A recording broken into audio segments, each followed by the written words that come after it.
Years ago, the great screen actor Jimmy Cagney was working with a young actress that was about to be fired. He went to the director and said, "Let me talk to her." And he walked over to the actress and he said, "Look, it's simple. You walk in the room, you plant your feet, look me in the eye, and tell the truth." The logo of the X-Files is "The truth is out there." The truth is out there. I'm going to paraphrase. The truth is in here. You're about to hear the truth. I'm an actor. My name is John Cipher. For 7 years, I walked through the door, planted my feet, and tried to tell the truth as Chief Daniels on Hill Street Blues, as General Craig on the hit sitcom Major Dad. I was 2 years on Dynasty. You're on Knots Landing. I've done 5 afternoon soap operas, 12 Broadway shows, and 20 films. One of the Broadway shows I did was the great musical Man of La Mancha on Broadway. I was Richard Kiley's original understudy. I sang the words to dream the impossible dream, to fight the unbeatable foe, to bear with unbearable sorrow, to run where the brave dare not go. I'm here to introduce your host this morning, Dr. Stephen Greer. He's a man who is running pell-mell where the brave dare not go. He was an emergency room physician. In fact, the director of emergency medicine at a major hospital in North Carolina. 3 years ago, he sat his wife and his 4 daughters down and said, "I've been doing this part-time, running after the truth, for 7 years now. Now I'm going to do it full-time." He walked away from all that money to pursue the truth. I always think of Hamlet's great line to Horatio, "There are more things between heaven and hell than are dreamed of in your philosophy, Horatio." I'm going to introduce a man who says, there are more things between heaven and hell than any of us have accepted. And I have the witnesses and the documents to prove it. Ladies and gentlemen, Dr. Stephen Greer.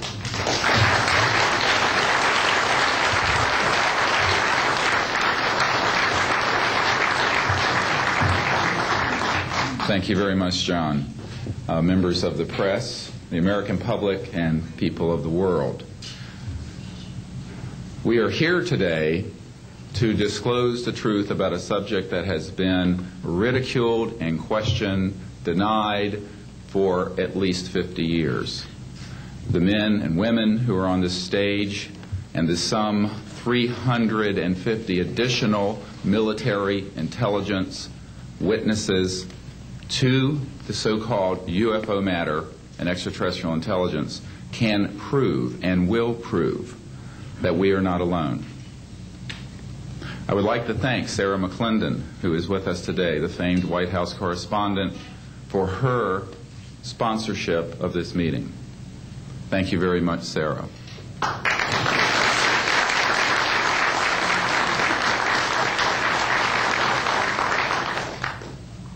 In 1993, a group of military advisors to this project and I met out in the countryside in Virginia, and we decided that it was time for civilians, military, intelligence, and other people to come together to disclose the truth about the subject which is called UFOs.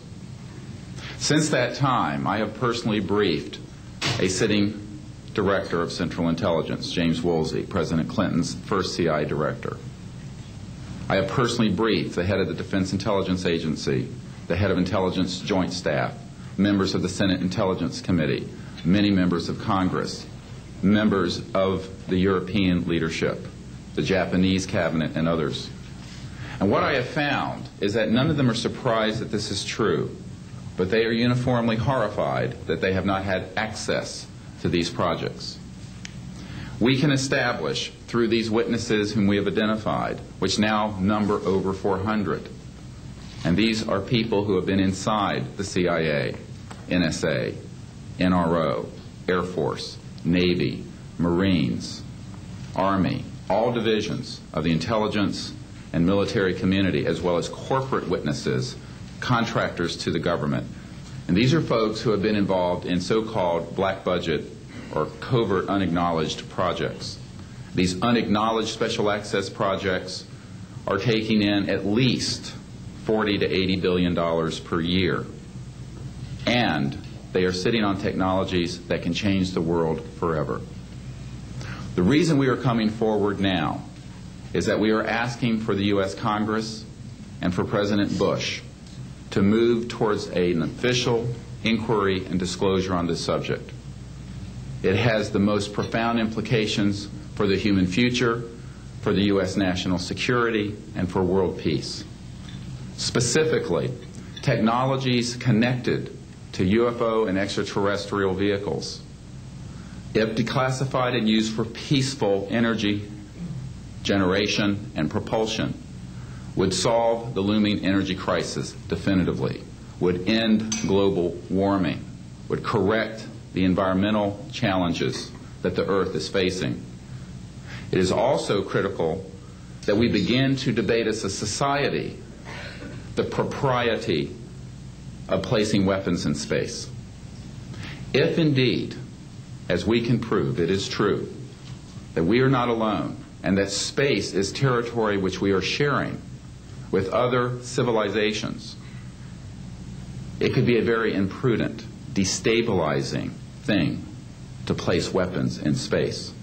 This is not being debated because it is off the national and international radar screens. It needs to be placed on it, and we are here today to do it. We can establish through this testimony that these objects of extraterrestrial origin have been tracked on radar going thousands of miles per hour, stopping and making right-hand turns, that they use anti-gravity propulsion systems, which we have already figured out how they work in classified projects in the United States, Great Britain, and elsewhere. That these objects have landed on terra firma, at times have been disabled, and have been retrieved specifically by teams within the United States, that extraterrestrial life forms have been retrieved, and their vehicles have been taken and studied thoroughly for at least 50 years.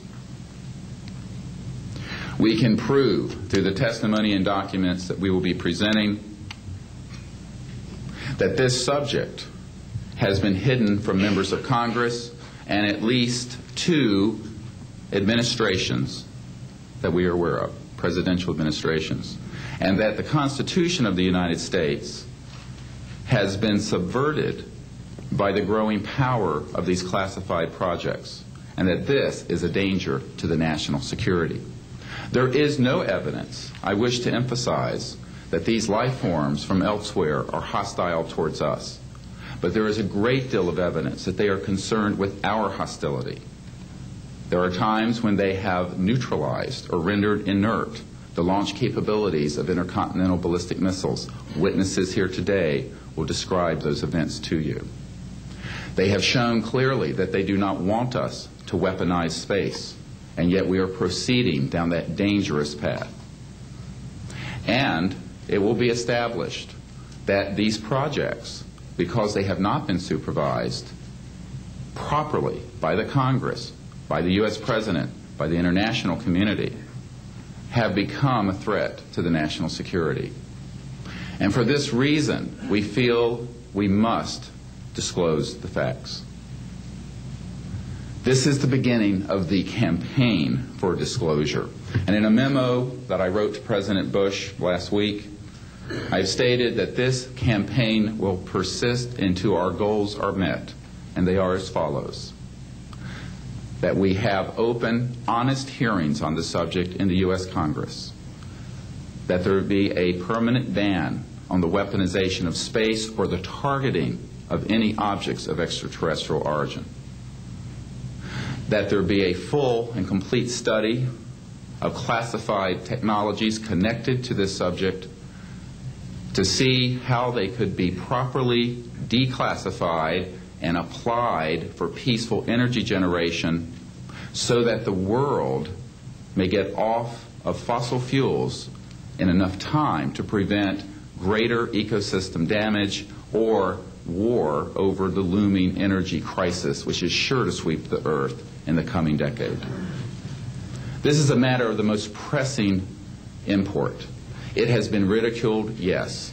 I know many in the media would like to talk about little green men.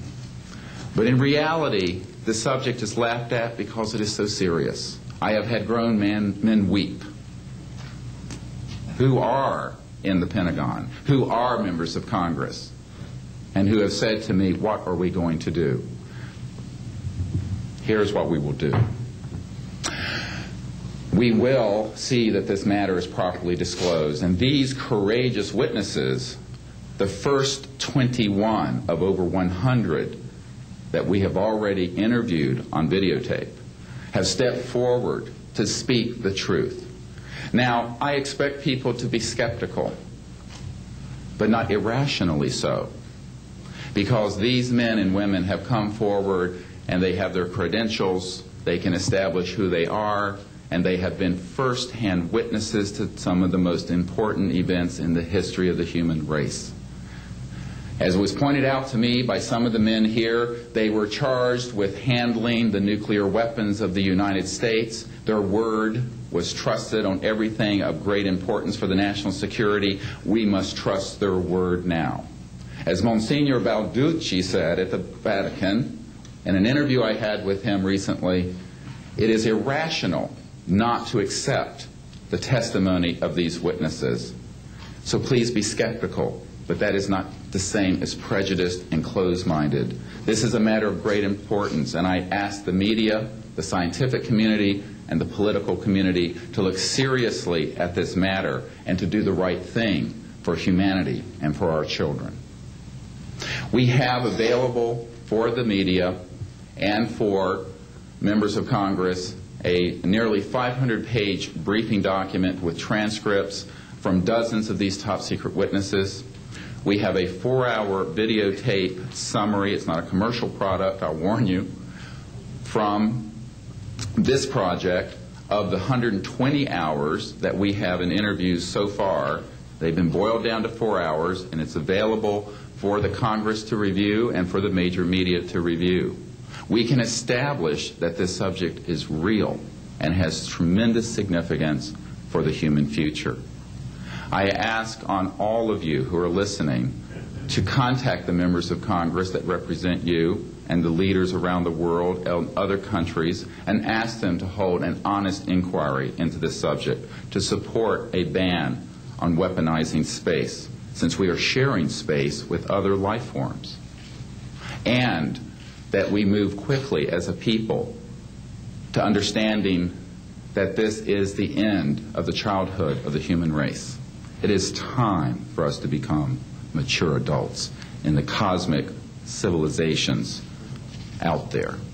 To do this, we must become a peaceful civilization, and we must look as we go into space with an intent of cooperating with other civilizations, not weaponizing that high frontier. The men and women who will speak next will do so in order, beginning on your left. They will introduce themselves. I ask for the media to refrain from questions until each witness has spoken briefly about who they are and what they have personally been involved with or witnessed in their government, military, or government-connected careers. At the end, we will have questions. All of you may ask questions for as long as we can stay here, and we will provide you with all the information that you need. So we will begin now with the first of our witnesses, Mr. John Callahan.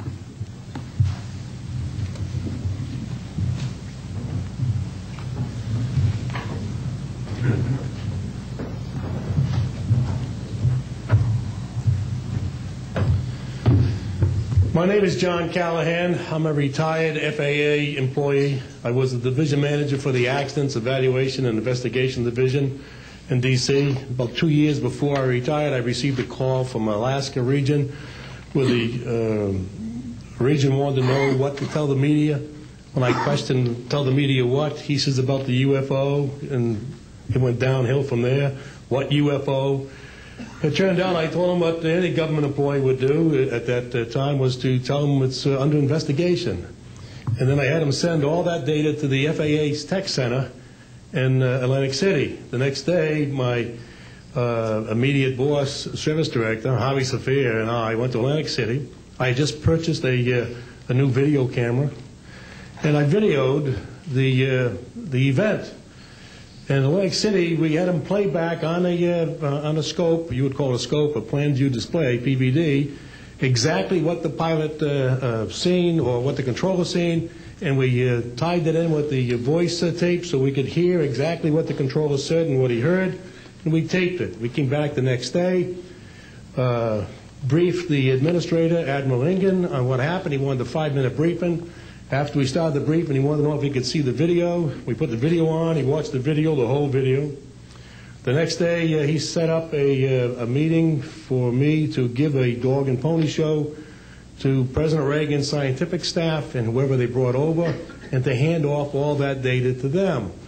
That morning in the FAA round room, it was either 9 or 10 o'clock, 3 men from Reagan's scientific staff, 3 CIA people, 3 FBI people, and I don't remember who the other guys were, along with all the FAA experts that I brought with me that could decide or talk about the hardware and the software, how it worked. We put on a dog and pony show. We let them watch the video. We had all the data there. We had all the printouts that the computer put out. They got all excited over it. When it was all done, the CIA, one of the CIA men told the people they were now sworn to secrecy, that this meeting never happened and this event never happened. When I asked him why, I thought it was probably just a stealth bomber at the time. He says, well, this is the first time that we have recorded radar data on a UFO, and these guys are going to get all excited, drooling over all this data. I said, well, you're going to tell the public about it? And he says, no, we don't tell the public about this. It would panic the public. He says, we're going to go back and study this. I said, okay. It was what he was going to do. Now, I've told this story many times, and I'd get sometimes funny looks from people. I have with me the voice tapes of the controllers that were involved, the FAA original tapes. See, after we handed this stuff off to the president's staff, the FAA didn't know what to do with it. We don't separate UFOs from real traffic, so it's not our problem. Okay? I have a copy of the original of the video that we took, which is rather interesting. And once the thing was all over, the reports started coming into my office, but because it wasn't an FAA air traffic problem, the FAA's report ended up on a table in my office. And it stayed there until I retired, when one of the staffers packed up all my gear and helped it move to my house. Also, in a box I found just a few days ago, in my 1992 tax return, I have the target printouts from the computer data, which, so if you wanted to return or look at every target that was up there at the time, you can now reproduce this from this piece of paper here. And it's called the UFO incident, Japan 1648, I believe the number was. It happened on November the 18th, 1986. I'm prepared to go to Congress, to swear before Congress that everything I've told you people and everything that is here is the truth. Thank you.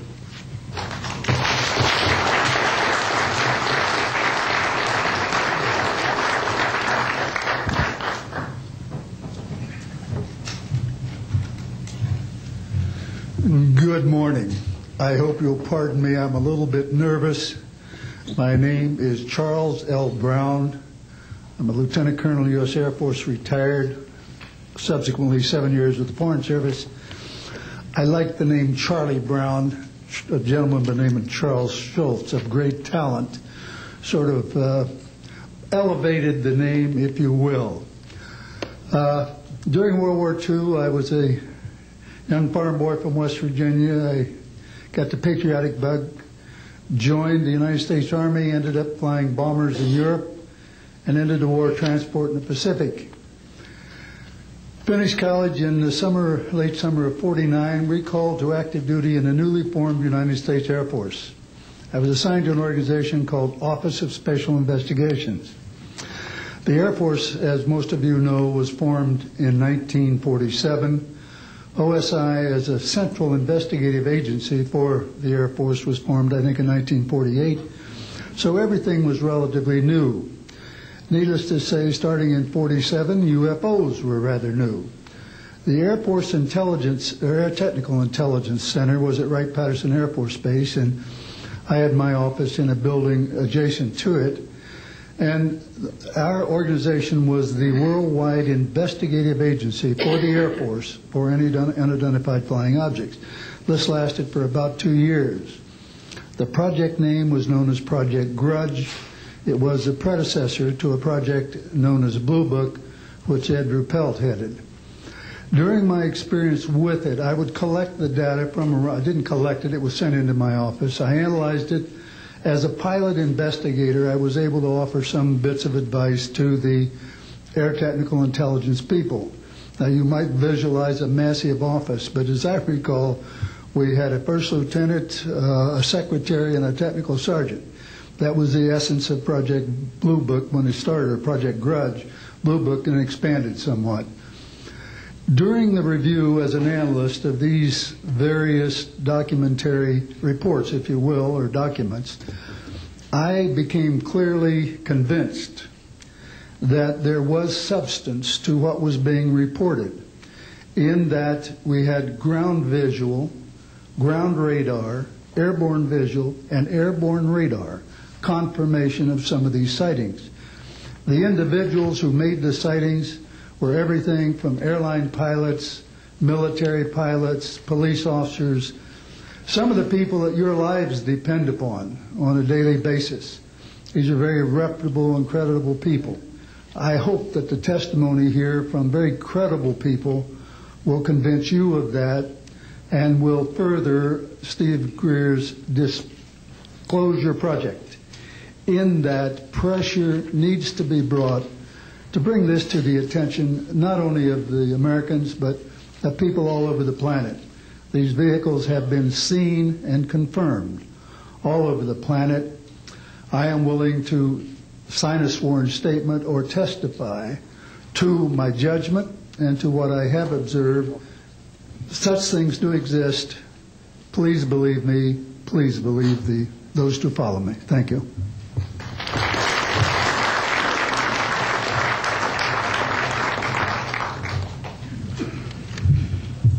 My name is Michael Smith.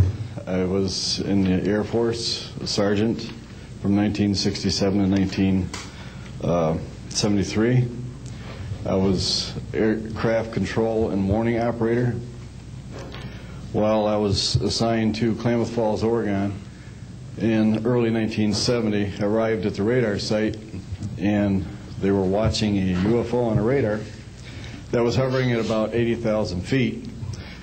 It sat there for about 10 minutes and then slowly descended until it dropped off the radar. It was gone for about 5-10 minutes, and then instantly reappeared at 80,000 feet, stationary. The next sweep of the radar, it was 200 miles away, stationary. It hovered there for about 10 minutes and redid the whole cycle twice more. When I found out what you normally do when you see a UFO, I was told that you notify NORAD, you don't necessarily write anything down, you don't write anything down, and you keep it to yourself. It's a need-to-know basis only. And NORAD one night called me about later in the year to let me know as a heads up that there was a UFO coming up the California coastline. I asked them what I should do about this. They said, nothing, don't write it down, it's just a heads up. And then late 1972, while stationed at the 753rd Radar Squadron in Sault Ste. Marie, Michigan, I received a couple panicky calls from police officers who were chasing 3 UFOs from Mackinac Bridge up I-75. So I immediately checked the radar, confirmed that they were there, called NORAD, and they were concerned because they had 2 inbound B-52s going to Kinslow Air Force Base. So they diverted them because they didn't want any proximity to the two. And that night I answered many calls from the police department, sheriff's department and stuff. And my standard response was that there was nothing on radar. And I will testify to this under oath to a congressional hearing.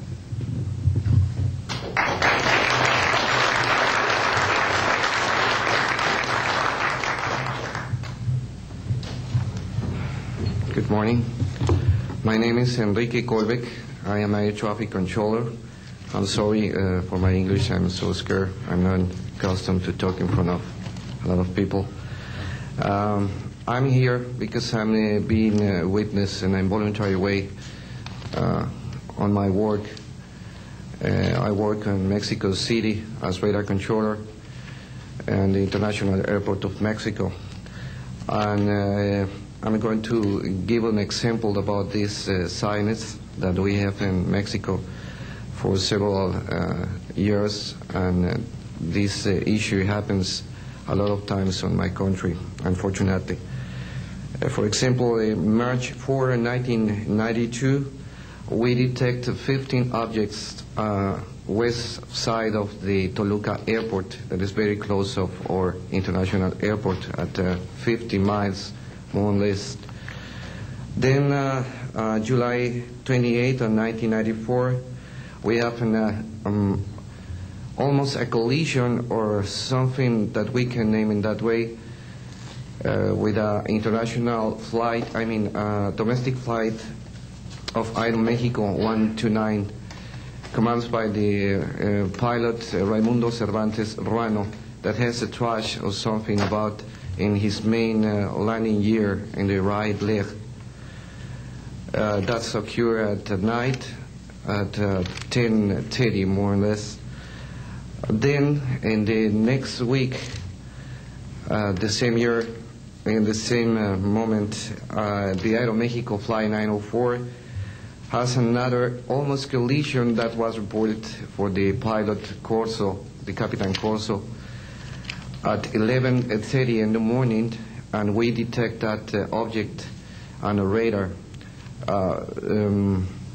suddenly, just for a moment. Then the next week we have a lot of sightings reported by the pilots that give us information about the weird traffic or something, bright lights and different times, and we detect some of them in that week. But in September 15 of 1994, we have a detection about 5 hours more or less on a radar and a new equipment that we believe that that equipment was working in not a good way, because it's not human that you have detection by 5 hours of the same object and apparently without movement. Well, we concur with the technical persons of radar in our country that the radar system was working well, and was very exciting, and we surprised when at the next day we received information about a periodist named Jaime Maussan that is studied these cases in Mexico, about that sighting from a lot of people in the Metepec city. There is another point located southeast of the Toluca airport, about a sighting of the big flying saucer, apparently 50 meters of diameter, then for a lot of people, and that led the trash or something in the ground. Well, next November 24 of 1994, we have on service officially our new radar system, and after that moment we have information very exactly about of these sightings at the same time with the pilots and detections. That's why I'm here, because we consider in my country that this is very dangerous. We have a lot of more cases, but I don't want to use more time in this. But it's very important that the people the world knows these events and consider that could be very dangerous for aeronautical situation, especially in my country. I don't know why in my country that's occurs frequently, but the point is that happens, and we consider dangers, and we had only, unfortunately, one trash, but we don't want to have another more. Thank you very much, and I'm sorry for my English.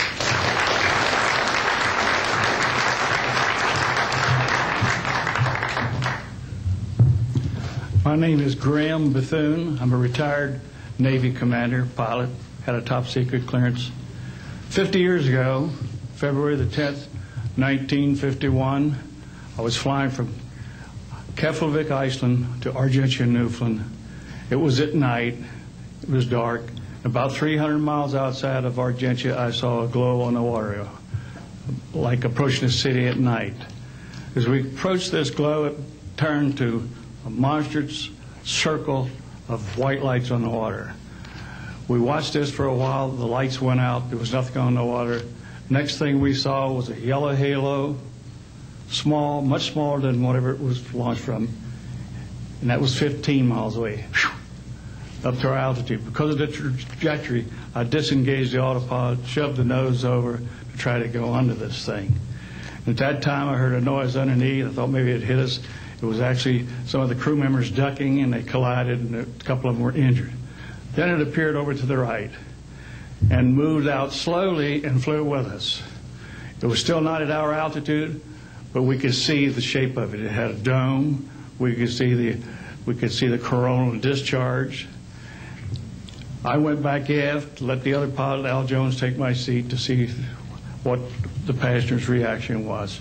Came back to the cockpit, told him not to report anything, simply because what the psychiatrist had said to me, maybe they would lock us up. So basically, the instruments in the cockpit, we had 4 or 5 failures. In the area of magnetic compass, the electromagnetic effect, in area of directional finders, and this type of thing. The craft was tracked by radar in excess of 1,800 miles an hour. It never did get to our altitude. We had 31 passengers, plus the psychiatrist and the crew members that all cited this at different areas. When we landed at Argentia, Newfoundland, we were interrogated by the Air Force, an excellent interrogation, Captain Paulson. When we landed at the Naval Air Test Center here at Patuxent River, we were required by Navy intelligence to make out individual reports. Out of the National Archives, I have the 18-page official Navy and Air Force report. I've made up a report to straighten out all the truth. There's a stack of books out there this high that have written all of this up. So the truth is here. I will testify under oath before Congress that everything that I have said is true.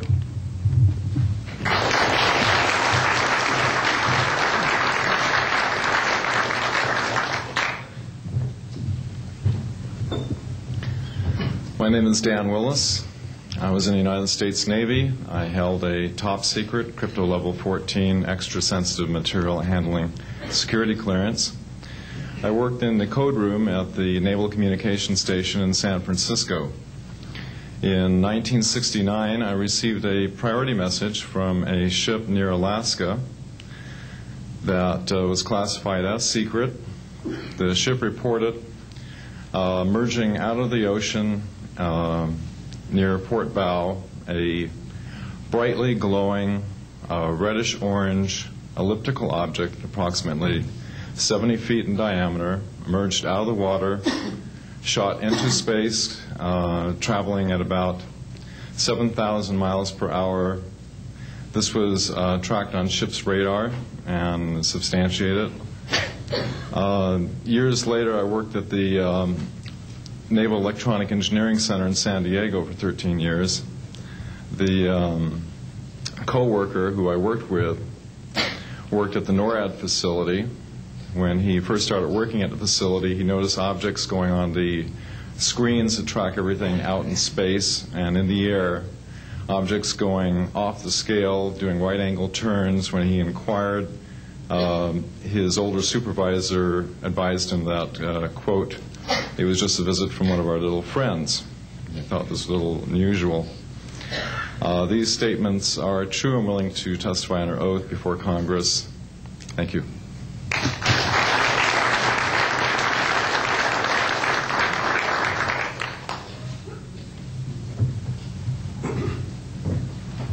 My name is Don Phillips. I was in the United States Air Force and had worked with certain intelligence agencies of the United States government. Prior to my Air Force, prior to joining the Air Force, I worked for the famous Lockheed Skunk Works.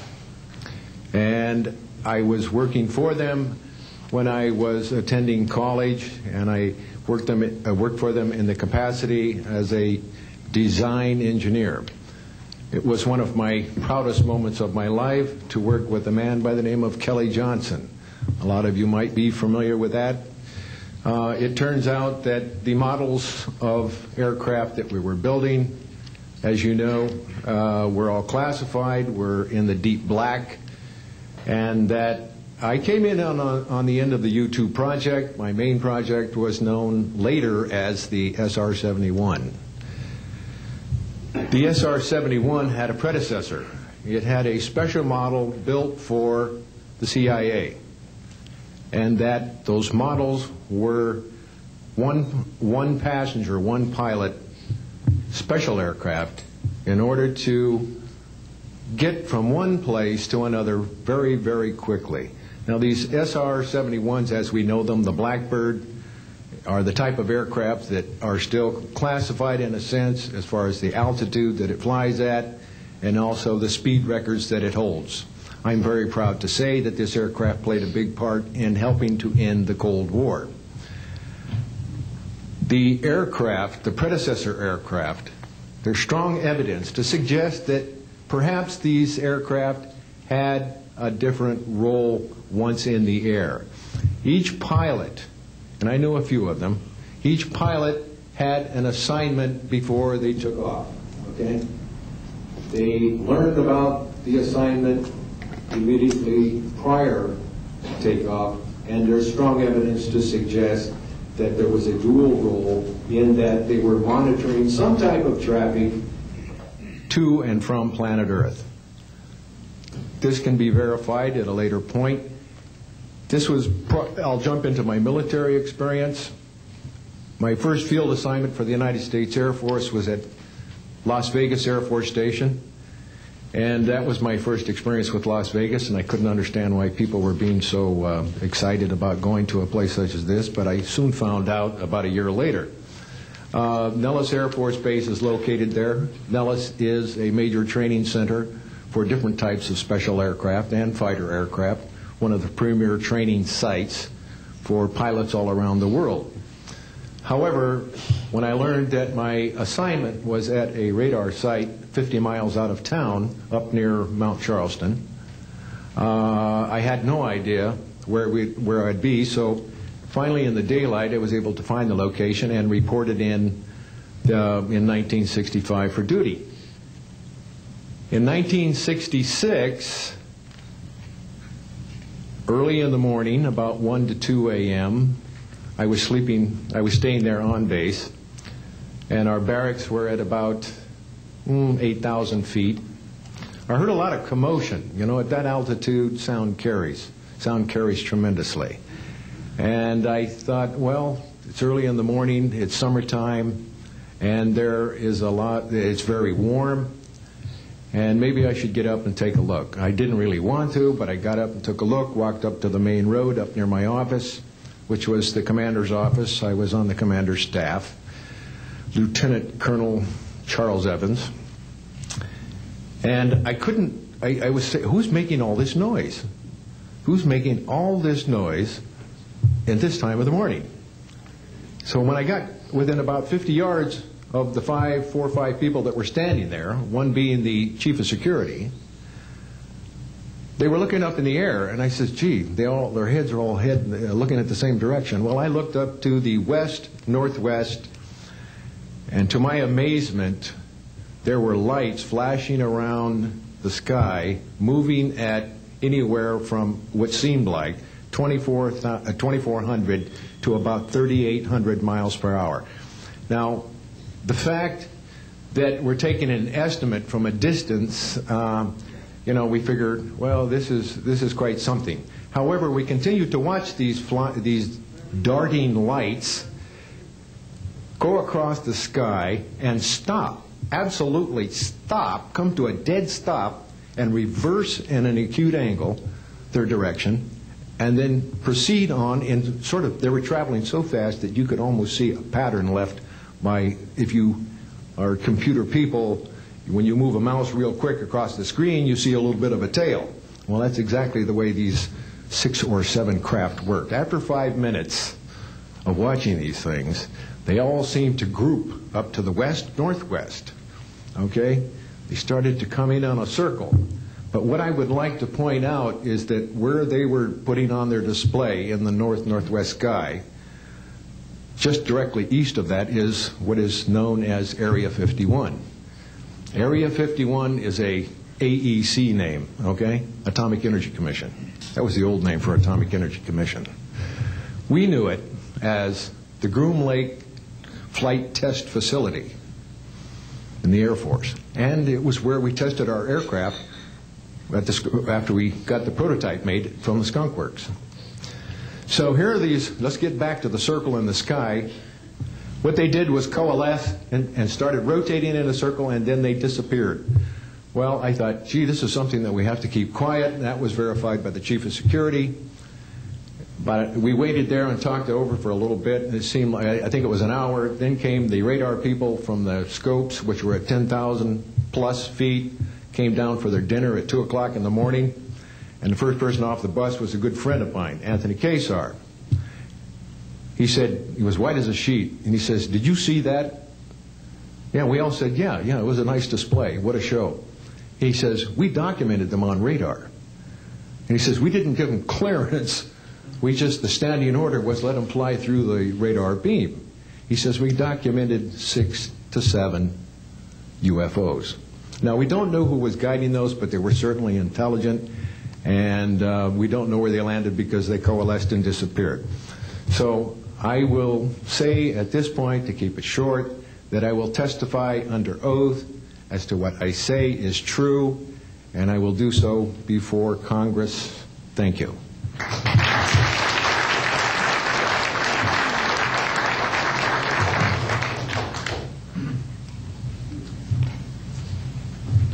My name is Robert Solis. Contrary to what it says on the card, I was not a lieutenant colonel in the Air Force.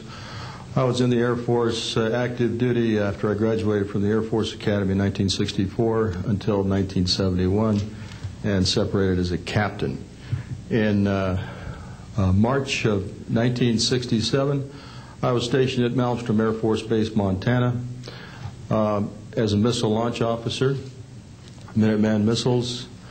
On an early morning of March 16th, 1967, I got a call from my security guard, primary security guard upstairs. We had about 6, as I recall, flight security airmen upstairs. I was downstairs 60 feet underground in a capsule monitoring and controlling 10 nuclear-tipped Minuteman missiles. I got a call that morning that they were seeing strange lights flying in the sky. I disregarded that call. Told them to call me when something more significant happened. I got another call subsequent to that call, and this time it was a more intense tone in the guard's voice. It was very clearly very frightened. He said there was a bright, glowing red object hovering outside the front gate. It was oval-shaped. He had all the other guards out there with their weapons drawn. Right after that call, I woke up my commander, who was on a rest period, Fred Mywald, a retired colonel now, and told him about the phone calls. As I was telling him about the phone calls, my weapons started going down, one after the other. They went into a no-go condition, what we call a no-go condition. They were unlaunchable. We lost somewhere between 6 and 8 weapons that morning. within minutes of having received that second phone call of a UFO hovering outside the front gate. Again, that morning, after reporting it to the command post, we were informed that a very similar incident happened at Echo Flight. I was at Oscar Flight. They lost all 10 of their weapons under similar circumstances, very similar circumstances, where UFOs were sighted over the launch facilities. They had maintenance crews and security crews out there that had spent the night, and they were reporting UFOs over those sites. And the commander of that flight was Eric Carlson. He also separated as a captain, and the deputy commander was Walt Fiegel. He retired as a lieutenant colonel. We have those witnesses that I just mentioned, the names I just mentioned, have spoken of this event before, and they will back up this story. We also have documentation that I received through FOA requests from the Air Force outlining the Echo Flight incident, and including in that documentation a reference to UFOs. We have telexes covering this incident, and in one telex it says the fact that no apparent reason for the loss of 10 missiles can be readily identified is cause for grave concern to this headquarters. This was from SAC headquarters. So we've got those telexes. I've got about 12 witnesses that'll verify parts of this story, including of a man who investigated the incident afterwards for the Air Force, and you'll hear a little bit more about that from the next witness. And also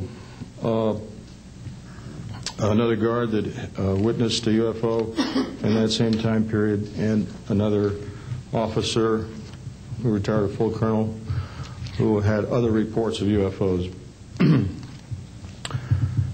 Ancillary to that, excuse me, I've got the complete report on a Minot, North Dakota incident. That was Minot Air Force Base, North Dakota, which happened in August of 1966. Very similar UFOs sighted over missile silos, and also a UFO incident that was investigated by the Air Force immediately after our incident within a week. I'm willing to testify to the truth of all these matters that I've spoken about this in front of Congress under oath. Thank you.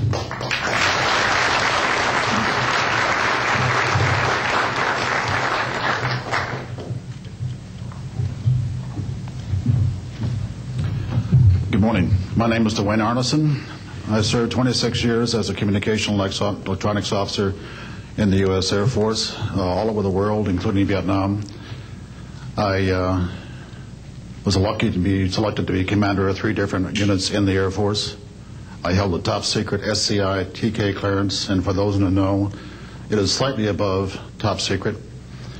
I retired in 1986 as a colonel at Wright-Patterson Air Force Base in Ohio. I would like to relate about 3 different experiences, if you will, that relate to UFOs. As a young lieutenant over in Germany, Ramstein Air Base, Germany, back in the early 60s, I was in charge of the cryptographic center. I had a top secret crypto clearance at that time, and I can clearly recall seeing a message that went through my crypto center which said that a UFO had crashed on the island of Spitsbergen, Norway, and the team of scientists were coming to investigate it.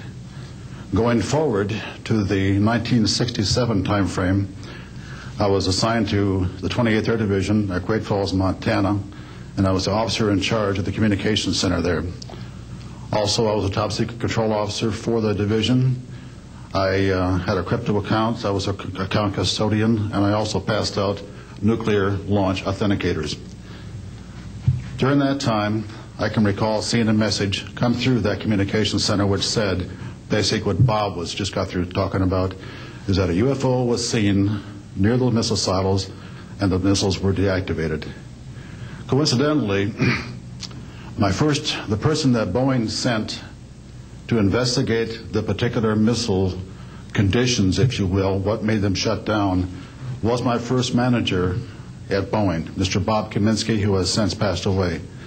And I can recall him on different occasions. He lived close to me in Auburn, Washington. That's where I'm from.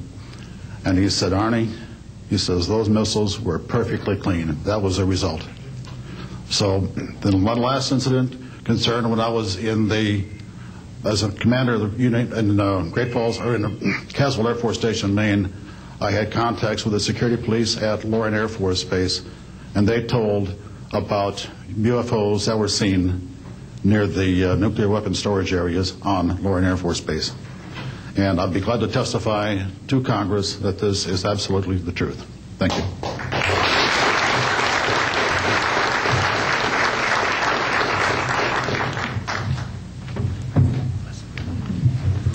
Good morning. My name is Harlan Bentley. During 1957 and 1959, I was a PFC in the United States Army, stationed north of Washington, D.C. on the Nike Ajax missile base close to Olney, Maryland. In May, this month of 1958, about 6 a.m., I heard a noise outside that sounded like a pulsating transformer. I sat up in my bunk. I looked out the window. I saw a craft heading for the ground and crashed. Pieces broke off of that craft, immediately took off again. So there's a lot more to that story, but I've got to speed this up. Now, the next night, I was on radar duty. I get a call from the Gaithersburg missile base. He says, hey, I got 12 to 15 UFOs outside 50 to 100 feet above me. So I asked him, I said, what does it sound like? He took his head mic off, held it out the van window, and said, here. And the same sound I heard the previous morning, except a lot more of them. So my radar was on standby, so I immediately turned it on and got the blip just outside of the ground clutter. I marked it on my radar screen. And then for a few minutes later, all of a sudden they took off. As they took off, the sweep came around, hit the blip. The second, when it came around, it hit it again. That blip was 2/3 away off my radar scope. In order to get that far at a constant velocity was 17,000 miles an hour. That was my first incident. 10 years later, by this time I received a Bachelor of Science degree in electrical engineering, and I was working in California. Now, I'm sorry that all I can say is I was somewhere in California working on a classified project that had nothing to do with my experience that I had there. As I was working, and it was like 2 or 3 in the morning, California time, I heard a Houston astronaut communication link, comlink. I didn't pay much attention to it until I heard the word bogey. Of course, my ears picked up immediately. An unidentified flying object of some sort, whether it's a craft, meteorite, or whatever, was on a collision course with that module going to loop around the moon. So basically, I listened for some time, and then I stopped and went back to work. And then I heard, there they go. In the astronaut world, for some of you may or may not know this, there's a term called green turtle. And it used to be, I don't know if it is today or not, but it used to be is you're not allowed to use profanity over the net. And the first person that does that, whoever hears it first and says green turtle, that astronaut's got to buy that man and his entire family a dinner at the most expensive place at Cape Canaveral. Well, to end this real quick, one of them said, damn, they went off, the UFOs took off. He says, damn, that was fast. And somebody yelled, green turtle. And then he said another word, a synonym to crap. And then somebody else yelled, green turtle. And you could see him grit his teeth, because now he had to buy 2 expensive meals. And my particular experience, I will testify before Congress if necessary. and explain exactly what happened. Thank you.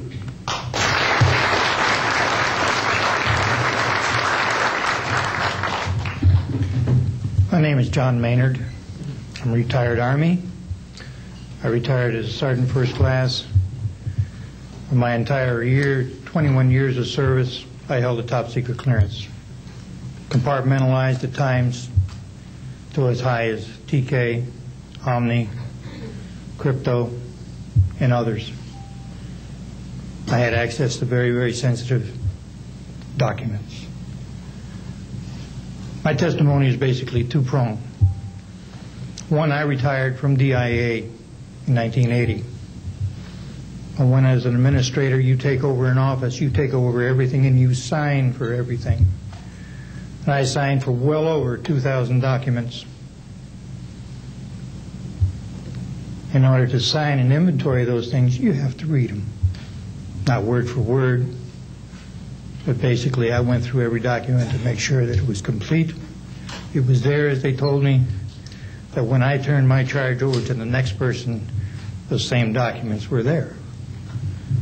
So I got quite a good knowledge of what was going on in those documents, and believe me, there are many, many different references to UFOs. There was also NPIC pictures that shows that it would targeted objects that were casing you out. Now, I worked on the SALT 1 and SALT 2 areas for the office that I worked in. So we were taking pictures all the time for verification of nuclear disarmament. And there were some objects in those pictures that didn't belong there. The second prong to this whole thing is that a lot of people talk about conspiracies over a shadow government. I'm willing to testify before Congress that these black operations do exist. I nearly became part of it. But I saw the light, I think. Or was it? And I got out. And that's it. We have to disclose what we know. And I am willing to testify before Congress under oath, or before any other organization, that what I witnessed was true.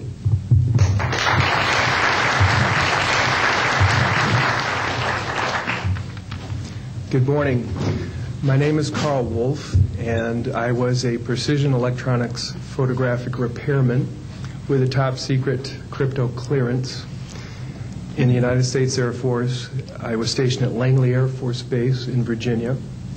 In 1965, in mid-1965, I was loaned to the Lunar Orbiter Project at NASA on Langley Field.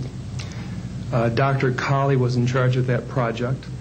They had problems with a piece of electronic equipment that was bottlenecking their production of photographs. I went to the facility, and when I walked into the facility, there were scientists from all over the world. I was stunned, actually, to see people at a NASA project from all over the world. It didn't make any sense to me initially. I was taken into the laboratory where the equipment was malfunctioning. I couldn't repair it in the dark. I asked to have it removed. A Airman Second Class was in the dark room at that time. I was also an Airman Second Class. I was interested in how the whole process functioned, how the data got from the lunar orbiter to the laboratory. I asked the young man if he'd describe the process to me. He did. About 30 minutes into the process, he said to me, in a very distressed way, by the way, we've discovered a base on the backside of the moon. And then he proceeded to put photographs down in front of me, and clearly in these photographs were structures, mushroom-shaped buildings, spherical buildings, and towers. And at that point, I was very concerned because I knew we were working on compartmentalized security. He had breached security, and I was actually frightened at that moment. And I did not question him any further. And a few moments later, someone did come into the room. I worked there for 3 more days, and I remember going home and naively thinking, I can't wait to hear about this on the evening news. And here it is, more than 30 years later, and I hope we hear about it tonight. And I will testify under oath before Congress that what I'm saying is the truth.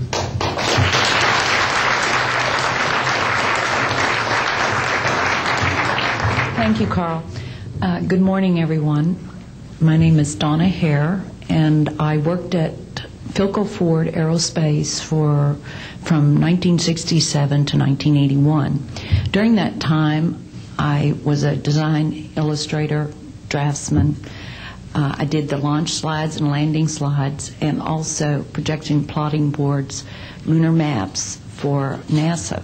We were a contractor, but most of the time I worked on site, in Building 8. I had the opportunity to do extra work during downtime, which was between missions, and I walked into a photo lab, which was the NASA lab, across the hallway. I had a secret clearance, which is not that high, but I was able to go into restricted areas, which this was. At the time, I was talking to one of the techs in there, and he drew my attention to a photograph, a NASA photograph. It had a dot on it, and I said, "What is that?" Well, he drew my attention to it, and I said, "Is that a dot on the emulsion?" And he said, and he's smiling, and he has his hands crossed, and he said, "Round dots on the emulsion don't leave round shadows on the ground." And this was an aerial photograph of the Earth, I'm assuming the Earth, because it had pine trees on it, and the shadows of the craft, or whatever it was, were in the same angle as the trees. And by its very nature, UFO, and I wanted to clarify that to a gentleman that was talking to me, means unidentified. So I did not know what this was. But I realized at this point that it's very secret, that it was kept secret, because I asked him, "What are you going to do with this piece of information?" And he said, "We always airbrush these out before we sell them to the public." So they're pesky little creatures appearing on this photograph they wanted to get rid of. After that, I decided I would ask questions to other people that work there. And I found that I had to ask them away from the site and not on site. A guard told me that he was asked to burn some photographs and not to look at them.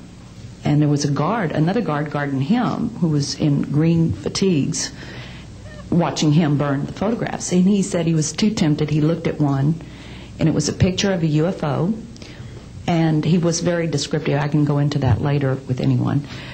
He immediately was hit in the head, and he had a big gash in his forehead. He was knocked out, and he's terrified, so he would have to be protected. Another incident, I knew someone in quarantine with the Apollo astronauts. He told me that the Apollo astronauts saw craft on the moon when we landed, and that is what he told me. And he also was afraid. He said that the astronauts are told to keep this quiet. They're not allowed to talk about it. So I do want to let you know that I worked out there for a number of years, and I ran into this. So it's not something everyone knows that works out there for a long time. My boss didn't know about it. Some people that sat right next to me didn't know about it. It's very strange, because I don't know how they can do it, but they can let some people know about it and then others not. I'm willing to testify before Congress that what I'm saying is true, and thank you very much.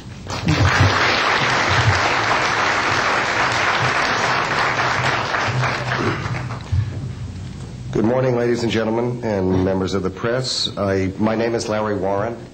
20 years ago, in 1980, I was a security specialist assigned to RAF Bentwaters, Woodbridge, NATO Air Force facilities in Suffolk, East Anglia. I had a secret security clearance.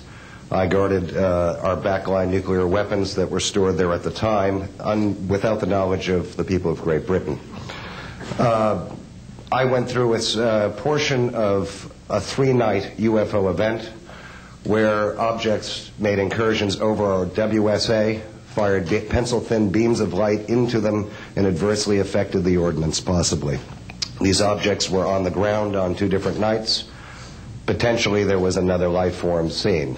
This is an unpopular truth. These events were of extreme defense significance to not only Her Majesty's government, but this government as well, and they are still shrouded in secrecy. They are very complex. They are very vast. This is more about a human rights issue than just a UFO issue. 20 years ago, this room would be empty. I see a turn in history. This is history in motion, but unfortunately it's history with the security classification. I would be more than honored to swear under oath that I experienced what I did, I saw what I saw, These events produced not only, after numerous denials by this government, a memo by Lieutenant Colonel Charles Holt, our deputy base commander, which reads like science fiction. It also produced, years later, an on-site audio tape he made as these objects performed their feats and did what they did and violated airspace. These events are of extreme defense significance. I hope my brothers in arms that went through these events will be given immunity at some point and be able to join us here. It is an honor to share the stage with all of these people. And I think for all of our children, my son Dennis, God bless you, son, we can change the world. You're heroes for being here also, and I will testify in front of Congress if asked to. God bless. Thank you.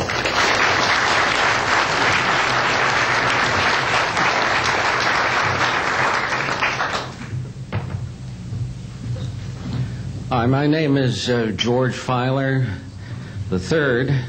The reason I'm here is because George Filer V is in the hangar and will be born on Friday. And I'm a retired intelligence officer and flyer with almost 5,000 hours, and I didn't believe in UFOs until London Control called us in the winter of 1962 and asked us, would we chase one?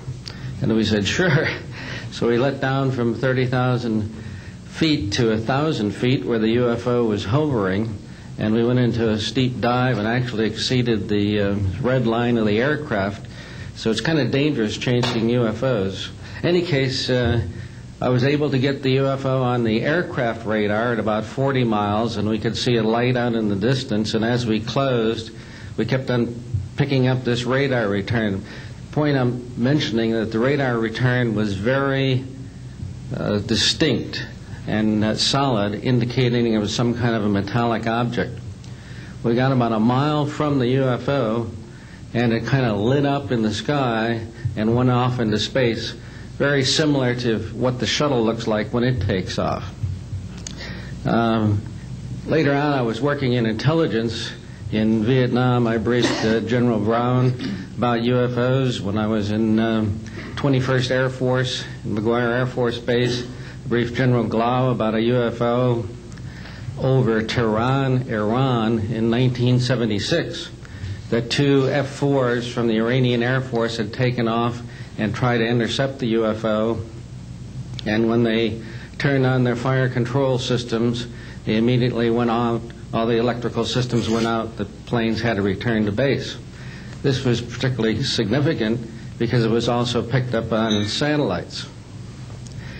In 1978, on January 18th, I was going into the base. Every morning I did the briefing to the general staff, and I noticed that there are some lights off in the distance at the end of the runway there. And when I got into the command post, the senior master sergeant in charge said that there had been UFOs in the pattern all night. They're on radar. The tower had seen them. They gotten aircraft reports and so on. And that one had landed or crashed at Fort Dix. Fort Dix and McGuire are right together. And this is kind of like the Roswell of the East. But in any case, an alien had come off the craft and had been shot by a military policeman and apparently was wounded and was heading for McGuire. So for whatever reason, the aliens liked the Air Force better than the Army, perhaps because they're shooting at them. But in any case, our security police went out there and found him on the end of the runway dead. And they asked me to brief the general staff, General Tom Sadler, and at the 8 o'clock stand-up briefing. And I said, I don't think I want to do this. You know, the general doesn't have a good sense of humor, and I'm not sure I believe this. So I did some checking, called the 438th Command Post, and everybody had pretty much the same story. And at 8 o'clock that morning, just before I went on, was going to brief this, and I was very worried about it. They said, don't brief it, that it's too hot, so to speak. That's pretty much my story, and I'm prepared to tell the story in front of Congress, and it is the truth. Now, because of this, I've stayed interested in UFOs, and I'm the Eastern Director of the Mutual UFO Network. And between the National Reporting Center and Peter Davenport and the MUFON, we get 100 reports a week on average of people from all over the United States that see these things regularly. And if you start checking, they're out there and they're low, and people are seeing them all the time. And these are highly qualified people, all of whom essentially give us the reports by email. Thank you.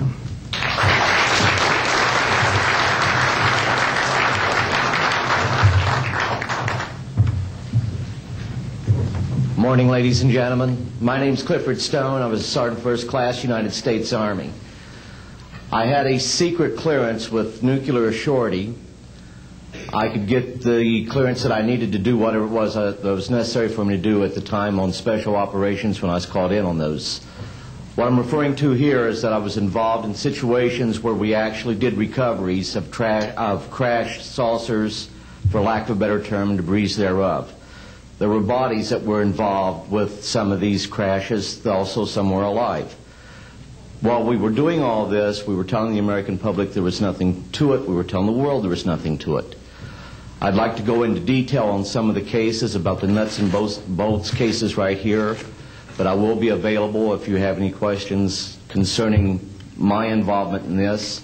You can talk to Dr. Greer to arrange for me to get to talk to you.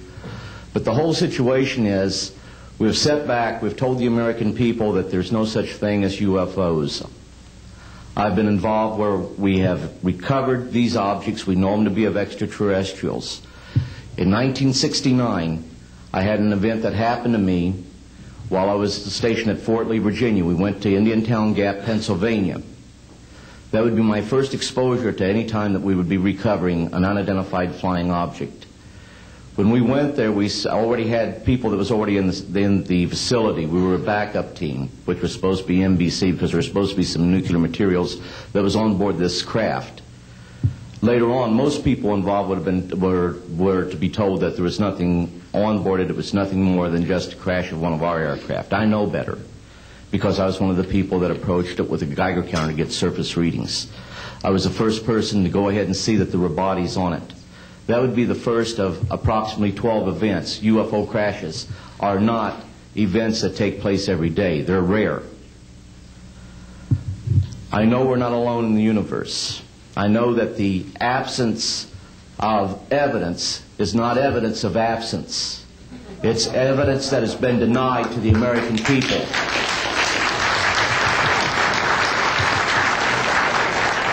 I stand before you today in my almighty God, and I tell you this. If Congress calls me in and says, will you testify in detail what you know, I stand here today prepared and ready to do just that. Governments must never lie to the people for no reason. Thank you.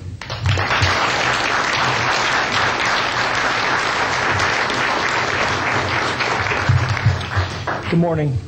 My name is Mark McCandlish, and for the last 21 years I have worked as a conceptual artist for a variety of defense contractors. I've been involved in conceptual artwork of the production thereof for Rockwell on the X-30 program, and also on the high-step program. That's spelled HYSTP, means Hypersonic Testbed Program. During the course of my career, I've twice had a secret security clearance.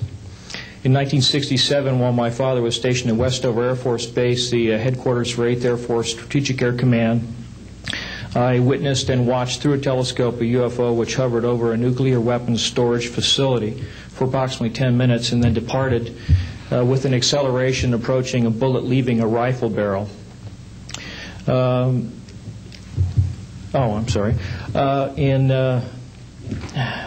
1988, in November, a college buddy of mine, an associate by the name of Brad Sorensen, informed me that he had personally witnessed 3 flying saucers at a very large hangar at Norton Air Force Base during the course of an air show that was held on Saturday, November 12, 1988. I subsequently called my congressman from that district. I called his office. This was Congressman George E. Brown, Jr., who at the time was the chairman of the Congressional Committee on Space Science and Advanced Technology. I naturally assumed that since this presentation that Brad talked about was for top military brass and certain congressional individuals, that his office must have coordinated this with the local Air Force Office of Public Affairs. A male staff member in Congressman Brown's office not only confirmed the exhibit, but the fact that there were 3 discs at that exhibit. These discs were hovering off the floor without any visible means of support. They were referred to as alien reproduction vehicles, also nicknamed the flux liner because they used high voltage electricity. Let's see. To keep things short, this is a diagram that I made based on a sketch that Brad Sorensen did for me in rough form shortly after he had his sighting, and subsequently cleaned that drawing up and made it much more accurate. And that's the drawing that Dr. Greer is holding there now. Later on, I obtained photographs that were taken in 1967 by a military pilot, Harvey Williams, flying a C-47 for the Air Force at 12,000 feet, approximately 25 miles southwest of Provo, Utah. This particular vehicle matches the so-called ARV in all proportions and respects in terms of the detail of the shape of the craft. And this was photographed, as I say, in June or July of June of 1967. I later spoke to a gentleman by the name of Kent Sellen that I met at an air show at Edwards Air Force Base in 1992, the first unveiling publicly of the B-2 bomber. He indicated to me that in 1973, when he was a crew chief working on experimental aircraft at Edwards Air Force Base, that he had unintentionally wandered into an area where there was a classified aircraft, namely the ARV. He described it in detail, and he added other details to the account concerning the configuration and the operation of the vehicle that Brad Sorensen was not aware of. Subsequently, Brad Sorensen met with the famous aeronautical designer Burt Rutan, gave him a copy of this blueprint which you've just been shown. Mr. Rutan felt that it was a joke and put it on his wall as kind of a joke. And a third party confirmed for me later that a Colonel Ray Walsh from Edwards Air Force Base was visiting Mr. Rutan, saw this blueprint on the wall and registered quite a degree of shock and anger, wanted to know where the hell he got this blueprint, because there was in fact such a craft at that time, approximately 1994, 95, in a hangar at Edwards Air Force Base, North Base Complex at that time. Subsequently, I've done a lot of research on this product, this vehicle. I've come across a number of declassified documents that show that the Air Force, as early as 1960, was wind tunnel testing flying saucer shapes up to Mach 20. And I also have declassified NASA documents that show similar shapes. In fact, this is the document here that more or less details the wind tunnel testing up to Mach 20. This is the NASA document right here that was declassified, and it shows a variety of spherical and lenticular shapes that were flight tested up to, or I should say wind tunnel tested up to Mach 6. I subsequently obtained a copy of an inter-office memo from Hercules Aerospace that describes a particular type of science involving something called zero-point energy and scalar waves. According to Brad Sorensen, this is the basis of the technology for these anti-gravity propulsion systems. This particular document here describes 6 different meetings involving the Defense Intelligence Agency and cooperative efforts with the Russian scientific community in investigating this, what is called the fundamental enabling technology that was originally discovered apparently by Nikola Tesla in the early 1900s. Anyway, I could provide you much more detail at a later time, and I am prepared to testify in detail concerning these events and their truthfulness before Congress. Thank you very much.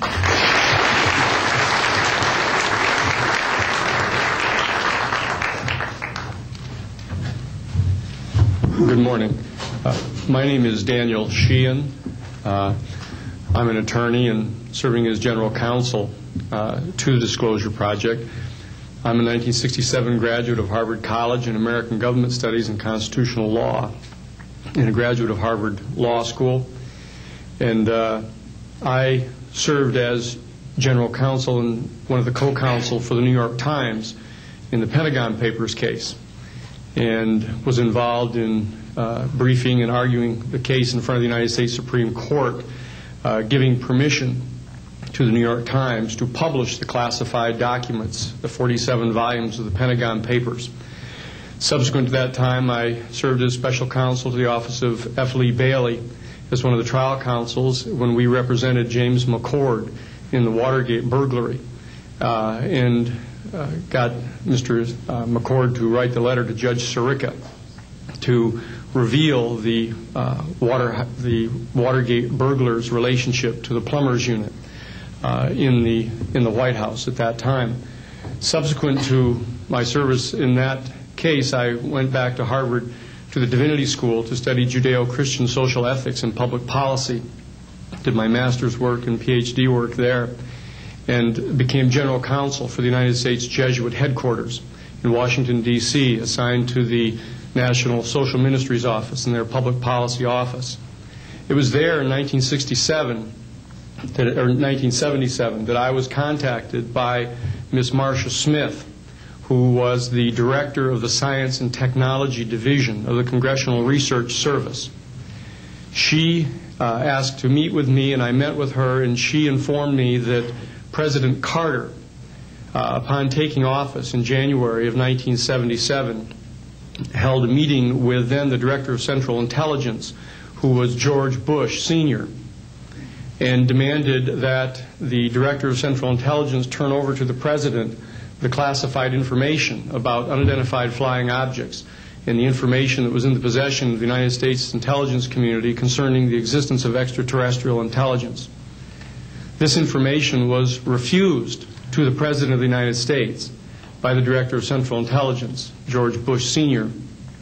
The Director insisted that the President, in order to have access to this information, needed to have clearance to contact the Congressional Research Service, to contact the United States House of Representatives Science and Technology Division, to have them undertake a process to declassify this information, because the DCI suspected that the President was preparing to reveal this information to the American public.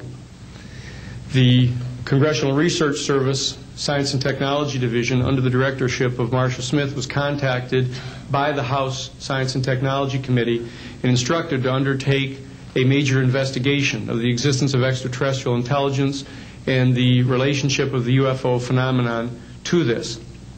I was contacted by Ms. Smith and asked, in my capacity as General Counsel to the United States Jesuit Headquarters, National Social Ministry Office, to see if we could obtain access to the Vatican Library, to obtain the information that the Vatican had with regard to extraterrestrial intelligence and the phenomenon of the UFOs. I pursued that with the permission of Father William J. Davis, the director of the National Office, and we were refused access as the United States Jesuit Order to the information in the possession of the Vatican Library. When I reported this to Ms. Smith, she then later subsequently asked me to participate in a project which I can go into some detail during the question and answer period or later to individuals, pursuant to which I was given access to, as a special consultant to the United States Library of Congress Congressional Research Service, to the classified portions of the Blue Book project of the Air Force.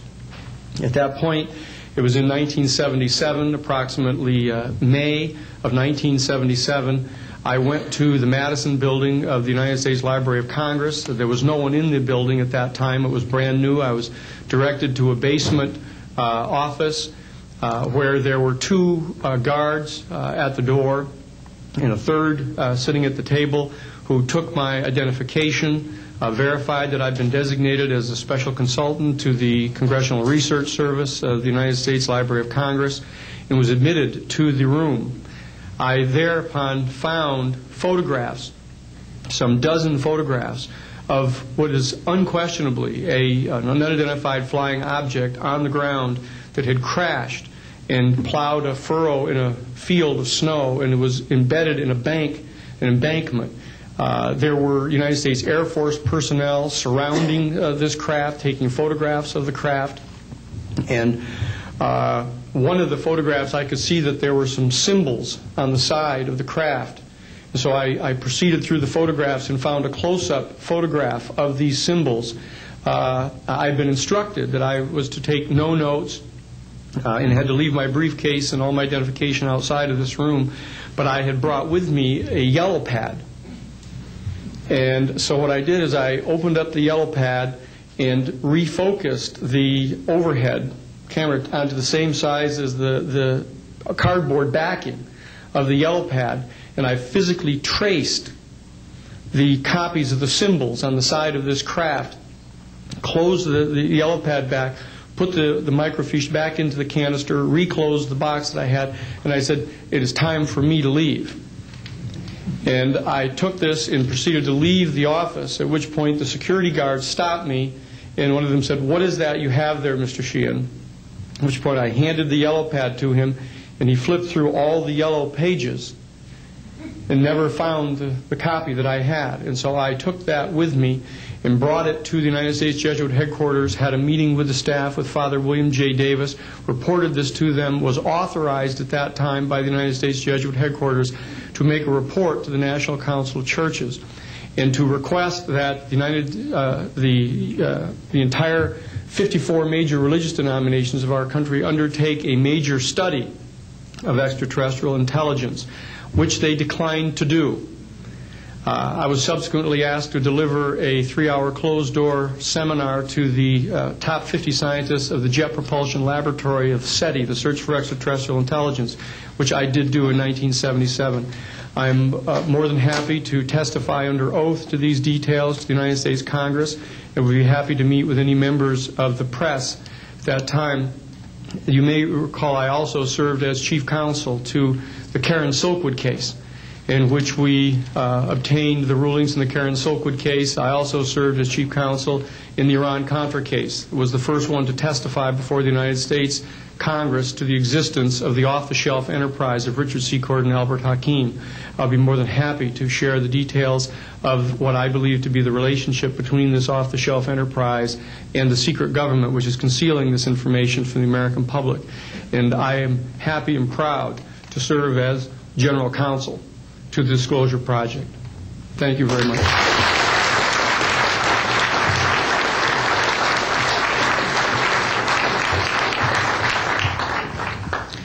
Good morning. My name is Carol Rosen.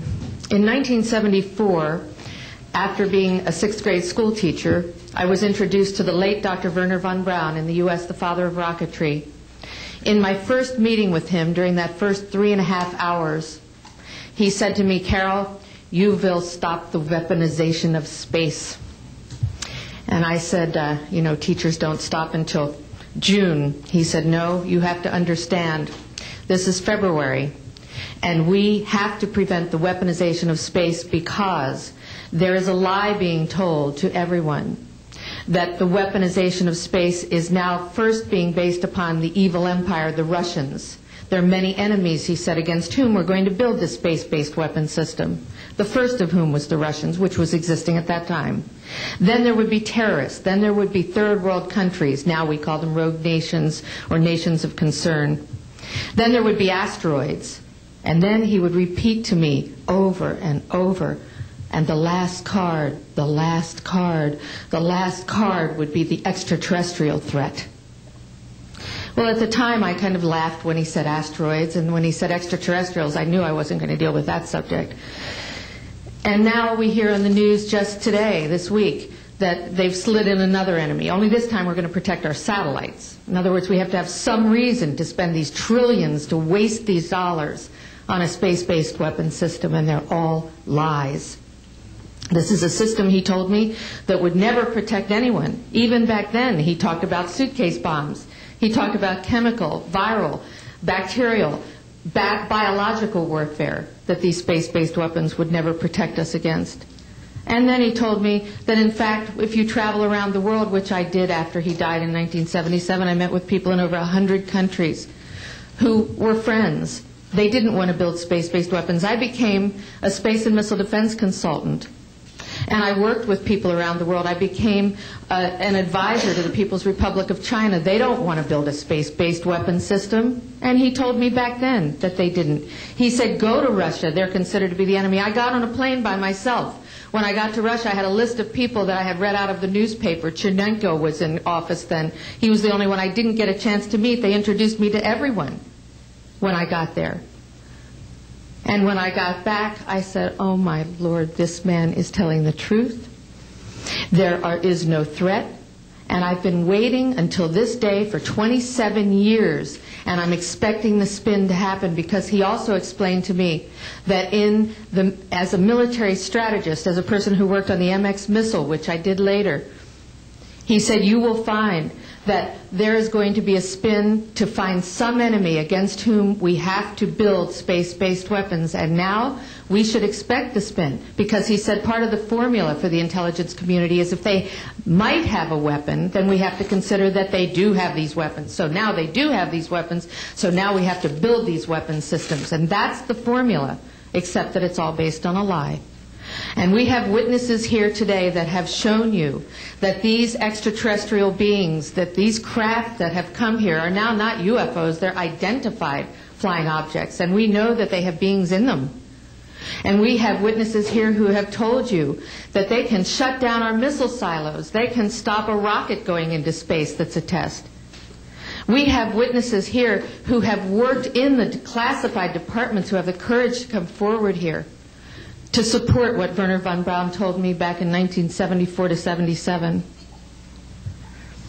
And I will testify before the Congress that when I founded the Institute for Security and Cooperation in Outer Space, which I shut down a few years ago because I didn't believe we had a chance with this huge, integrated around the world, complex weapon system, that we had any chance at all of transforming that war industry into a space industry that could provide benefits, like Dr. Greer has said, of global warming. We can end that situation of that problem. We can end the energy crisis. We can build now non-polluting technologies. Wernher von Braun used to tell me that we could have cars back then that drove around off the ground. He described this to me on beams so that we have no pollution on this planet. And we can solve the problems of the people that are urgent and potential, and the other animals and the other cultures on Earth and in space. And we can end the arms race without dislocating the industry jobs, without disrupting the economy, by transforming, Wernher von Braun told me, the war industry into a global cooperative space industry that will provide, he said, finally, more jobs and profits on this planet than during any hot or cold wartime, more products and services that can be applied directly to solving the problems of this planet. And we can have a whole planet now that lives in peace on Earth, with all the cultures on Earth and with all the extraterrestrial cultures in space. And these are words that Wernher von Braun told me in 1974, and I will testify before the Congress under oath about everything I have said and more. Thank you.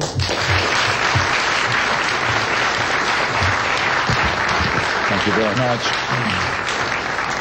I'd like to thank each of the witnesses and for your patience. We're running about 50 minutes late, and I do apologize for that. I want to emphasize that all of these witnesses each could speak for probably anywhere from 2 to 5 hours about what they have witnessed. We were trying to give you a snapshot. We have another 400 of these witnesses. I have carried this burden for 8 years. I'm now giving it to you, the American people and the people of the world, to take it forward. What I'd like to do now is open the audience for questions from the media. You may address them to me or to an individual witness as you deem appropriate. Yes, ma'am. Yes, Maribel Gonzalez with Reforma, Mexican newspaper. I have 3 questions. One is, Yes, I wanted to know if there are laws in this country that in some way allowed this kind of secrecy or not. And then I wanted to know if there's a need to change any kind of law. And the next one I wanted to ask you, if you may, is who is profiting from this secrecy that maintains in secret the solution to the energy crisis? I mean, well, let me get to those, okay, quickly, because we are short on time. First of all, I think initially there was an appropriate national security apparatus in place in the 40s during the Truman and also Eisenhower years. By the late Eisenhower years, we have a testimony from Brigadier General Stephen Lubkin, still a practicing attorney, that by the late Eisenhower years that he had lost control of these projects primarily because of the compartmentalization into the military-industrial complex. Operative word industrial. There are corporations such as SAIC, Lockheed Martin, Northrop, and others that deal specifically with this issue, with advanced energy and propulsion systems connected to UFOs. And I think that what has happened, from the best we can tell, from insiders that have briefed me for now about 8 years, is that we have lost control of these projects from a constitutional law perspective because the infrastructure within military intelligence and corporate channels is so well funded and so complex and labyrinthine that there are compartments within compartments within compartments, and people who are in the Congress who make inquiries, and in fact President Clinton, when he made inquiries, were simply denied access, as you heard earlier that President Carter was denied access. On your other question, I would say that in terms of profiting from the status quo, big oil. There are certain geopolitical and financial infrastructures that would not welcome a definitive replacement to the fossil fuels. I will tell you, and we can prove this with other scientists who are ready to come forward, that we already have a complete replacement for any fossil fuels or ionizing nuclear power plants. We don't need them. We haven't needed them. Probably have not needed them since the time I was born. Now, of course, this is a major issue. You're talking a multi-trillion-dollar global infrastructure change. And so this does hit the alarm bells at the National Security Council economics area. However, what is more serious to the national security? Keeping the status quo or letting ourselves go into a global ecosystem collapse and running out of fossil fuels and having massive rolling blackouts, not just in California, but globally. We have got to do something about this, and soon, and that's why we are advocating open hearings in the Congress. Other media, please. Yes, sir. I just want to know if anybody at the UN is looking into this. I personally met with Boutros Ghali's wife, Aliyah Ghali, who said that her husband was quite concerned about this. This was in the 1990s. Since then, we know that there have been other people at the UN who have made inquiries. The problem is the UN has no mandate to deal with this. It needs to be given a mandate from its constituent member nations. And I think that the public and the member nations need to ask that the United Nations get involved with this. This is an international peace issue and an international security issue, and it should be taken up by the UN Security Council. And, of course, we are recommending that as well. Yes, sir. So I think my question is actually to Clifford Stone. You said that you had seen aliens on a craft that had crashed. I wondered if you could describe what they looked like. I could, but it would probably take a whole lot of time. The reason I state that, when I got out in 1989, we had cataloged 57 different species. You have individuals that look very much like you and myself that could walk among us and you wouldn't even notice the difference, except for some of the things that they might be able to go ahead, even in a dark room, and touch an object and go ahead and identify what color that object might be. They would have a heightened sense of smell, sight, hearing. The situation is that you have various types of what we normally call grays. We didn't call them grays in the military, but you had at least 3 types of the grays. You had some that were much taller than we were. The unique thing that I'd like to point out for the most part is that the entities that we did catalog were in fact humanoid. Now this created a situation where the scientific community was trying to figure out why that would be the case, because you would expect that if life evolved on other planets, that they would take on some type of other being, so to speak, not necessarily look humanoid or be bipedal such as we are. But apparently we got quite a few of the species out there that are humanoid in appearance, and that creates a question that yet has to be answered by science. Yes, and as I call on you, please state the news agency that you were with. Yes, ma'am.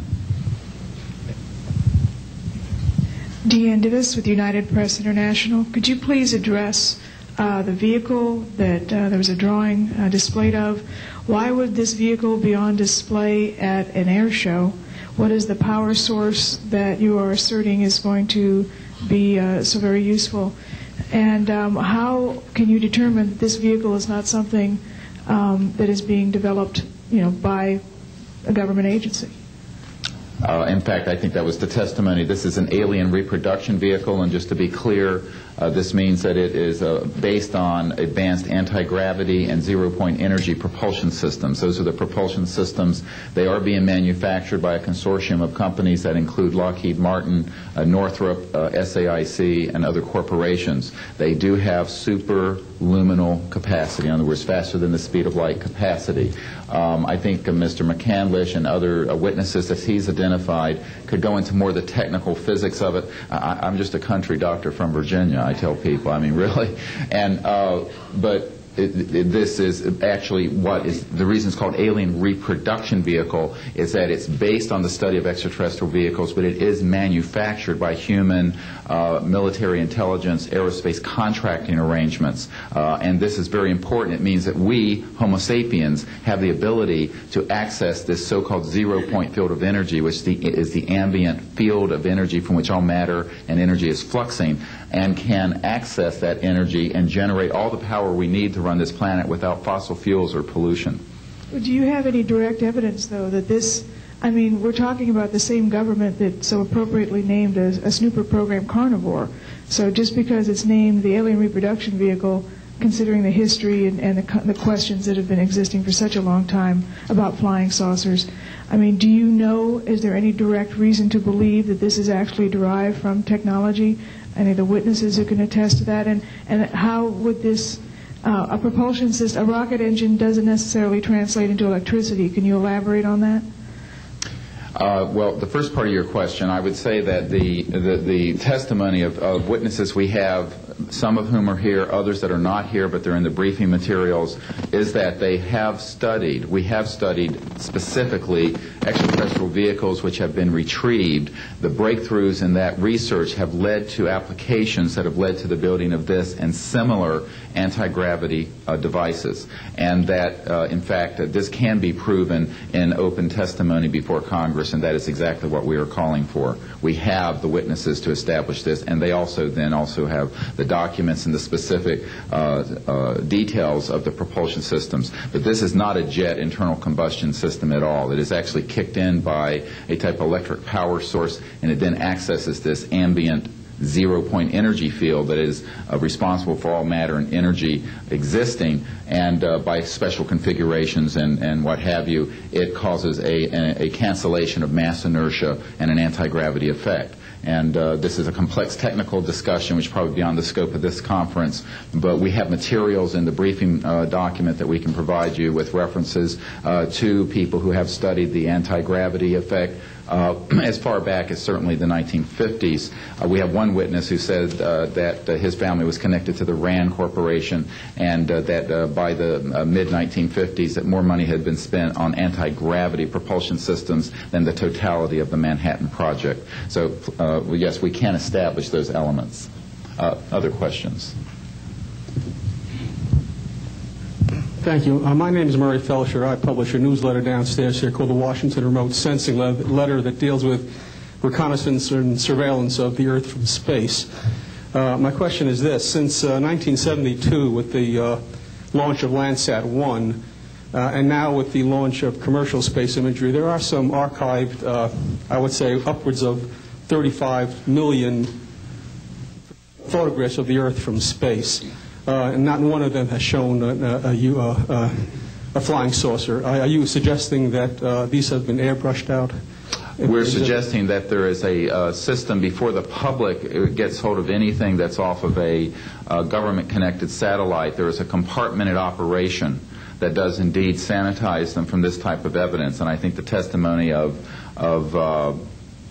the gentleman who was with the Defense Intelligence Agency, Mr. Maynard, Ms. Hare, and others would substantiate that. We have other witnesses who have been involved in projects where such items have been sanitized out. It could also be that if you did a thorough search, you might find a few that slipped through. We obviously haven't had the research dollars to go through all the millions of images that are cataloged to look for them, but we do know there's been a very thorough sanitizing of this. And people should not be naive about the extent to which covert programs using billions of our tax dollars have been able to effectively hide this. This is one of the sort of myths of both the media and the public. It's sort of a Pollyanna myth that we live in a society where such things could not be done. In fact, they are done, and we can prove that they have been done. Discredit these entire proceedings here, and I'm wondering how your screening process went. Can you tell us a little bit about your satisfaction level with that? Well, I'm very satisfied that these are genuine and good people who are speaking truthfully. Out of 400 people that I'm dealing with, not 20 times this number, have I been fooled? Yeah, I'm an emergency doctor. Let me say something. People come into the emergency department with flank pain, writhing on a stretcher. What have they got? A kidney stone, right? Yeah, well, some of them go into the bathroom, prick their finger, and squeeze blood into the water, the urine sample, to show that they have blood in their urine so they can get a narcotic injection. Now, have I been scammed as an emergency doctor? Because, I'm bright enough to kind of know when I'm being scammed. But have I occasionally? Yeah. Is it possible? It's possible. Is it likely? No. And here's what's more important. You don't not treat or accept the testimony or the history of every patient that comes in with flank pain and assume that they're lying just because you've been scammed once or twice. This field, you make a very good point, is filled with hoaxes and scams and what have you. It doesn't mean, however, that all of it is. And in fact, what we're saying after 8 years of research, we have found the documents, the top secret witnesses, the insiders willing to testify under oath before Congress that this is true. Now, here's another key point. Some of the people who are in this witness pool, Mr. Sheehan, myself, and a couple of other attorneys, are members of state licensed professions. And what that means is that if we are perpetrating a hoax, we will lose our license to practice medicine. We will lose our license to practice law because we'll be perpetrating a hoax upon the public. So what I would say to you is that the group of people before you are very credible, and the others whom we have identified are. We are not the CIA. We have not been able to do a $50,000 background check on each person. I'll give you that caveat. But we have done very serious interviews and vetting. And by the way, these people have presented their DD-214s, their defense forms, other documentation that show the two DD-214s and others that show that they were in the military at a certain place and a certain time. So we're very comfortable that, in fact, that the weight of the testimony will carry the day here and that this is real. I had an insight, and it relates to your question. There have been tens of thousands of sightings and experiences from all over the world. Only one needs to be true. Because if only one is true, then the entire case, the non-reality side, falls apart.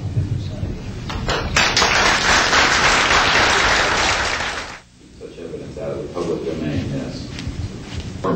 A priori, all signed agreements and oaths that have flowed from such operations are null and void. What that means is, in legal theory, is that if it's an illegal enterprise, the agreements those that are entered into as a result of that illegal enterprise have no legal standing. So one of the things I would like to announce today is all of the men and women listening to this need to know they are free to speak. We are declaring all national security oaths on this subject null and void. They have flowed from illegal operations that have no standing constitutionally. My people, my mother's family, who fought in the American Revolution, were prisoner of war with the British to help found this country, did not fight and die to form the United States so that this kind of chicanery can go on. So these men are free to speak, and there can be no legal repercussions against them. We have legal counsel who will also support this theory, and we're taking this to other constitutional scholars. It is time for that game to end. It is time for a new era in the human experience.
Occasion has also escaped the oversight of the President. We know for a fact that this has happened. I personally briefed President Clinton's first CIA director on this. I was informed that they had no access to these projects, although they knew they existed. I was told the same thing by the senior investigator for the Senate Appropriations Committee, a man named Dick D'Amato, who in 1994 told me that there were somewhere between $40 and $80 billion a year going into these classified projects, and that he, with a subpoena on behalf of the Senate and a top-secret clearance, could not penetrate them. He told me these were the varsity team of all black projects, covert projects. So this is really serious stuff, and it brings into question, have we gone down the road that Eisenhower warned us about a little too far when he said, beware of the military-industrial complex, that it can escape the checks and balances of our democracy. And I think on this particular issue, it in fact has, and it's time for the Congress to represent the people in this regard and to reassert its oversight of these projects. One last question. When you talk about putting the checks and balances back into place, talk about the passion of these people, if you would. How confident are they? Well, they know what they saw. I mean, these are men ranging from Air Force and NRO officials to people who have been contract agents for the CIA to people who have been pilots in World War II and are heroes of our country, the greatest generation that Tom Brokaw talks about. And so what I have to say to you is that these people know what they saw. They're not going to be speaking about anything except what they directly witnessed. And we're not talking lights in the sky and swamp gas. We're talking people who have actually retrieved extraterrestrial vehicles who are going to be here today. Very good. We'll take one picture of it. That's concrete and that's based on reality. But anyone who does further research in this field will find that they are not hostile. None of them are hostile. They have shown us that they can shut down missile silos and rockets. They have not destroyed us, and they've been here for tens of thousands of years. We know of 50 years worth, more or less, of secrets. We know of major... And the fact what about is... this hybrid breeding program that keeps being referred to? Well, again, we're not dealing with these kinds of things. We are dealing with credentialed, unimpeachable witnesses here who have worked in projects. We're not dealing with that. We're dealing with what we know. What we know is that these are not hostile entities. I don't know how to explain this to you except that people here, we're all still here. The world is still here. And they have shown us what their technology is capable of doing. And you can yet imagine, and you can hear from witnesses who've worked in fields of re-engineering, back engineering, what kinds of technologies can come out of this to literally save people from the suffering suffering that's going on right now. I don't doubt the possibility of that. Yes, and that's what this disclosure is about. It isn't about these other kinds of stories that you have no proof of and nobody knows. And the fact is, we have proof here of what we're saying. Well, they have removed artifacts. Well, again, we're not going to deal with this kind of story, and a lot of that is manufactured also. That's for sure. So what we're dealing with here is concrete evidence, documents, people who've been working in the industry, naval military industrial complex, the intelligence industry. I work in the MX Missile, and I was if I went public with that whole story. So you can imagine.